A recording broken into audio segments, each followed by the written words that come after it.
নমস্কার, আমি শেফ সুদীপ্ত আর আপনাদের সবাইকে স্বাগত জানাই আমার চ্যানেল কুইজিন লাভার্সে।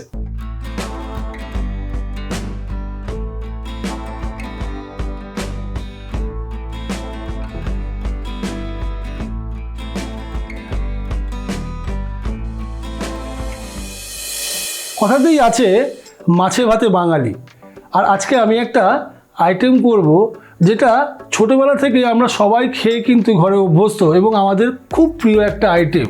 সেটা হলো মাছের মাথা দিয়ে মুগ ডাল। আজকে চলুন বানানো শুরু করি। মাছের মাথা দিয়ে মুগ ডাল কী করে বানানো যায় এবং আমি যে প্রসেসটা করবো একটা খুব সহজ প্রসেসে, যাতে যে কেউ বাড়িতে এই আইটেমটা খুব সহজে করতে পারে। চলুন তাহলে শুরু করি মাছের মাথা দিয়ে মুগ ডাল। আর আইটেমের মধ্যেই কিন্তু বোঝা যাচ্ছে কী কী ইনগ্রেডিয়েন্টস দিয়ে আমরা এই আইটেমটা বানাচ্ছি। মাছের মাথা দিয়ে মুগ ডাল মানে লাগবে মুগ ডাল আর সঙ্গে লাগবে মাছের মাথা। আমি ইউজ করব কাতলা মাছের মাথা, আর তার সঙ্গে কিছু মশলাপাতি যেটা আমাদের ঘরে সবসময় থাকে বা আমরা রান্নাতে যেগুলো সবসময় ইউজ করি। চলুন তাহলে শুরু করি মাছের মাথা দিয়ে মুগ ডাল। আর এই আইটেমটা বানানোর জন্য প্রথমেই আমাদেরকে যেটা করতে হবে সেটা হচ্ছে মাছটাকে একটুখানি ম্যারিনেট করে নিতে হবে। মাছ ম্যারিনেশনের জন্য আমাদের দিতে হবে সামান্য হলুদ, দেব সামান্য নুন, আর এতে দেব সামান্য সর্ষের তেল। এই তিনটে জিনিস দিয়ে মাছের মাথাটাকে ভালো করে আমি মেখে নিই। মাছের মাথাটাকে আমরা সুন্দর করে ম্যারিনেট করে নিয়েছি। চলুন এবার এটাকে আমরা ভেজে নেব। ভাজার জন্য আমি ইউজ করছি সর্ষের তেল। কড়াইতে খানিকটা তেল নিয়ে নেই।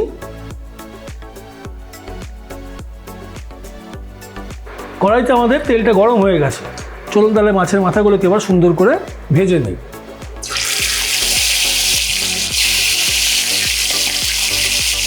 এই মাছের মাথাটা ভাজার জন্য আমি একটা টং ইউজ করছি। অনেক সময় কি হয় দেখবেন, এই মাছটাকে গরম তেলে ছাড়লে পরে অনেক সময় তেলটা হাতের মধ্যে ছিটে আসে। কাজে এই টিপসটা আপনারা ফলো করতে পারেন। আপনাদের কাছে যদি এরকম একটা টং থাকে, আপনারা এই টংটাকে ইউজ করুন, তাহলে পরে কিন্তু আপনারা অনেক সেফলি মাছটাকে ভাজতে পারবেন। মাথাটার একটা সাইড সুন্দর ভাজা হয়ে গেছে। এবার মাথাটাকে আমরা উল্টে দেব।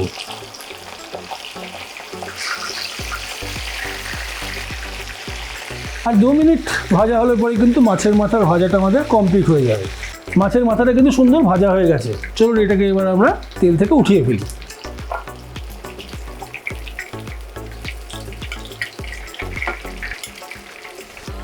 মাছের মাথাটা ভাজা হয়ে গেছে। এবার ডালটাকেও আমরা শুকনো কড়াইতে ভেজে নেব।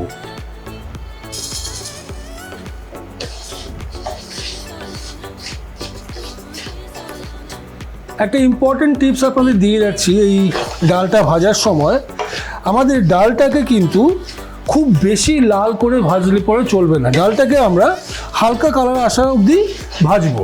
আর ভাজার সময় কিন্তু এটাকে কন্টিনিউয়াসলি আমাদেরকে স্টেয়ার করতে হবে। কন্টিনিউয়াসলি আমাদেরকে এটাকে নাড়াতে হবে। তবে যদি আমরা বেশি ভেজে নেই তাহলে অসুবিধাটা কী হবে, ডালটা সেদ্ধ হতে কিন্তু অনেক বেশি টাইম নেবে।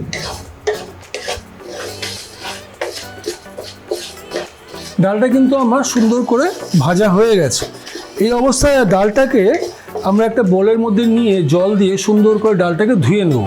তাতে কি হবে, ডালের মধ্যে যে নোংরা কোনো যদি পার্টিকেলস থাকে সেটাও পরিষ্কার হয়ে যাবে এবং তারপরে ডালটাকে আমরা সেদ্ধ করে নেব। ডালটা ভাজা হয়ে গেছে। চলুন এবার এটাকে আমরা কড়াই থেকে বোলের মধ্যে ঢেলে ফেলি।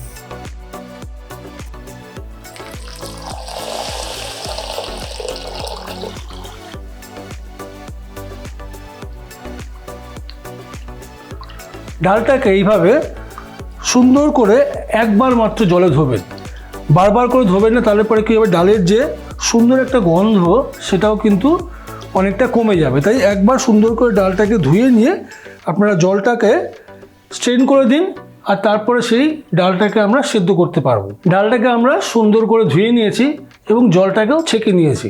এবার চলুন ডালটাকে আমরা সুন্দর করে সেদ্ধ করে নিই। সেদ্ধ করার সময়ও কিন্তু আমি একটা আপনাদেরকে সুন্দর টিপস দেবো।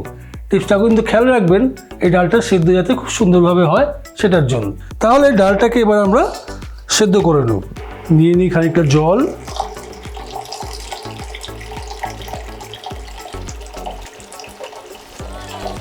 জলটা দিয়ে সুন্দর করে আমরা নাড়িয়ে দিই। দেবো খানিকটা নুন। নুন দিয়ে ডালটাকে আমরা সেদ্ধ হতে দেব। আর এর মধ্যে দেবো আমরা একটু হলুদের গুঁড়ো। যখন ডাল থেকে প্রথম যে ফেনাটা উঠবে সেই ফেনাটাকে ফেলে দেওয়ার ফলে, আপনারা যদি এই অবস্থাতেই ডালের মধ্যে হলুদের গুঁড়োটা দিয়ে দেন তাহলে কি হবে, যখন ওই ফেনাটা উঠবে তার সঙ্গে কিন্তু হলুদের গুঁড়োটাও পুরো চলে যাবে। কাজেই হলুদটাকে আমরা কিন্তু একটু পরে দেব। খানিকক্ষণ ডালটা সেদ্ধ হওয়ার পরে দেখুন এই কড়াইয়ের মধ্যে কেমন একটা ফেনা তৈরি হয়েছে, স্কাম। এই স্কামটাকে আমাদেরকে উঠিয়ে দিতে হবে।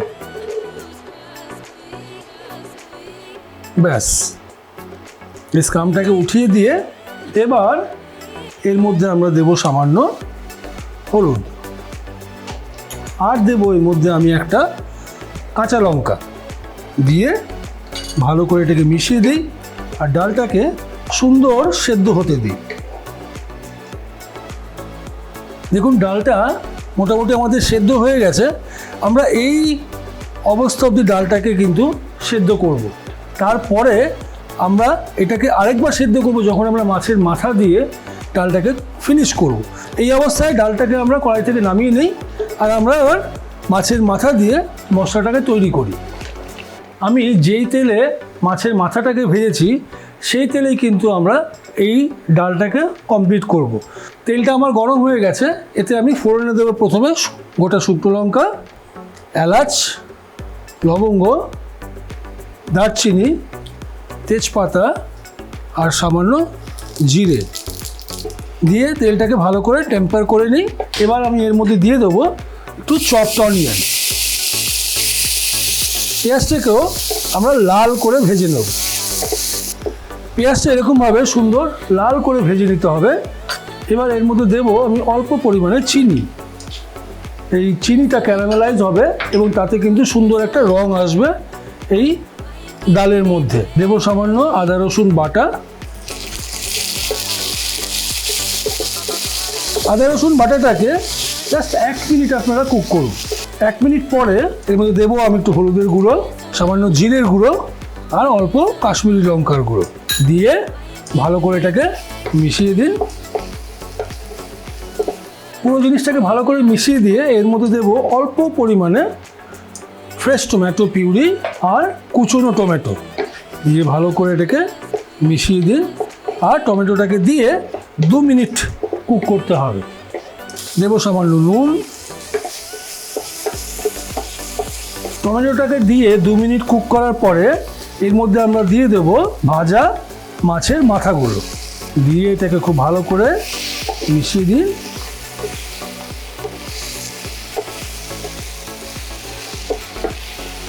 ভালো করে মাছের মাথার সঙ্গে মশলাটাকে মিশিয়ে দিয়ে এর মধ্যে এবার আমরা দিয়ে দেবো সেদ্ধ করে রাখা ডালটা।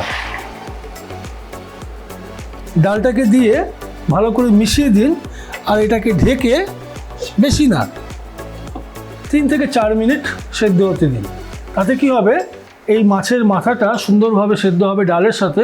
ডালের মধ্যে কিন্তু একটা দারুণ অদ্ভুত একটা টেস্ট আসবে, যেটা আমার কিন্তু ভীষণ প্রিয়। চলুন ডালটাকে আমরা শেষ করি ঝটপট, তারপর দেখবো এটা কীরকম খেতে হয়েছে। মাছের মাথা দিয়ে ডালটাকে প্রায় আমরা 10 মিনিট কুক করেছি। ডালটাও কিন্তু সুন্দর তৈরি হয়ে গেছে। এবার আমরা এটাকে ফিনিশ করব।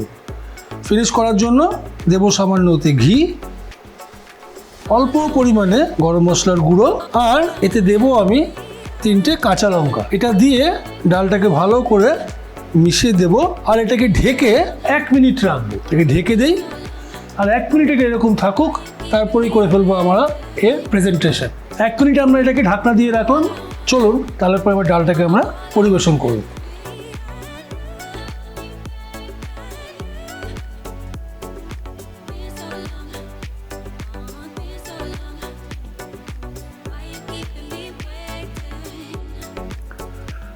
আমাদের মাছের মাথা দিয়ে মুগ ডালটা কিন্তু রেডি। ঝটপট করে পুরো রেসিপিটা দেখে আইটেমটা বানান আর বাড়ির সবাইকে খাওয়ান। খাইয়ে বলুন সবাই কি বললো আর আপনারও খেয়ে কেমন লাগলো। আমি ফিরে আসছি নতুন আরেকটা কোনো দারুণ রেসিপি নিয়ে আপনাদেরই জন্য। দেখা হচ্ছে খুব শীঘ্রই। ততদিন সুস্থ থাকবেন, ভালো থাকবেন আর দেখতে থাকবেন কুইজিন লাভার্স। Happy cooking.